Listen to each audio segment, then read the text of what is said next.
देखिए, टैरिफ जो है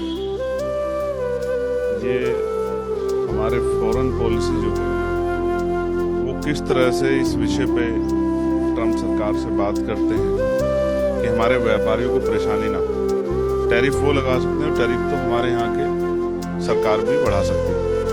तो ऐसा नहीं कि पिछले लंबे समय से बार बार टैरिफ का जिक्र हो रहा है, लेकिन जब ये टैरिफ बढ़ेंगे तो इससे हमारे व्यापारियों को परेशानी, तो हमारी सरकार को इसका हल निकालना चाहिए कि वो उनसे बात करें। रही बात, आपने कहा कि एक तरफ अमेरिका कह रहा है कि वो हमारे अच्छे दोस्त हैं, दूसरी तरफ वो एडी चोटी का जोड़ लगा रहे हैं नीचा दिखाने के लिए, बार बार ये कह के कि मैंने युद्ध विराम करा है। कल ही हमारी पार्लियामेंट में इस बात पर चर्चा हुई है। प्रधानमंत्री जी ने कहा कि हमने उनसे कोई बात नहीं की, विदेश मंत्री ने भी इस बात को जो है दोहराया है कि हमारी बात ही नहीं उनसे हुई है। लेकिन बार बार ट्रंप का कहना, तो आप मैं समझो कि वो हमारे दोस्त नहीं है। ऐसे दोस्त है तो दुश्मन अच्छे हैं।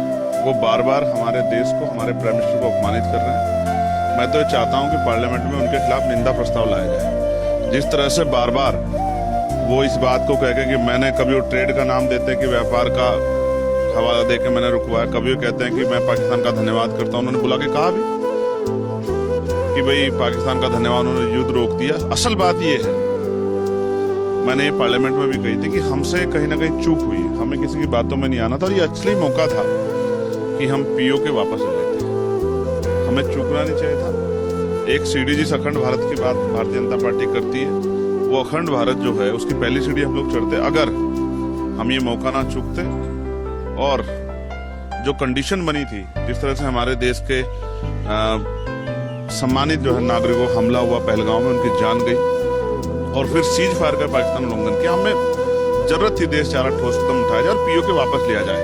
इससे अच्छा मौका शायद दोबारा नहीं आता, लेकिन हम उनकी बातों में आए, या कहिए कि हम बेवकूफ़ बने, हम ठगे गए उन पे दोबारा से भरोसा करके।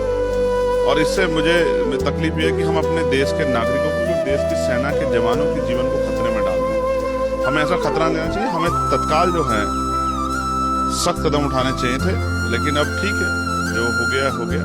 युद्ध किसी भी देश के लिए अच्छा नहीं है। वैसे भी हम लोग बुद्ध को मानने वाले लोग हैं, रविदास कबीर जी को मानने वाले लोग। तो भविष्य में ऐसा ना हो, इसके लिए हमें अपनी मजबूत तैयारी करनी चाहिए। और मैं फिर आज कहूँगा कि सदन में जो है अमेरिका के राष्ट्रपति के खिलाफ हमें निंदा प्रस्ताव लाना चाहिए, क्योंकि वो लगातार देश का और देश की चुनी हुई सरकार का अपमान कर रही है। हम लोग बर्दाश्त नहीं करेंगे।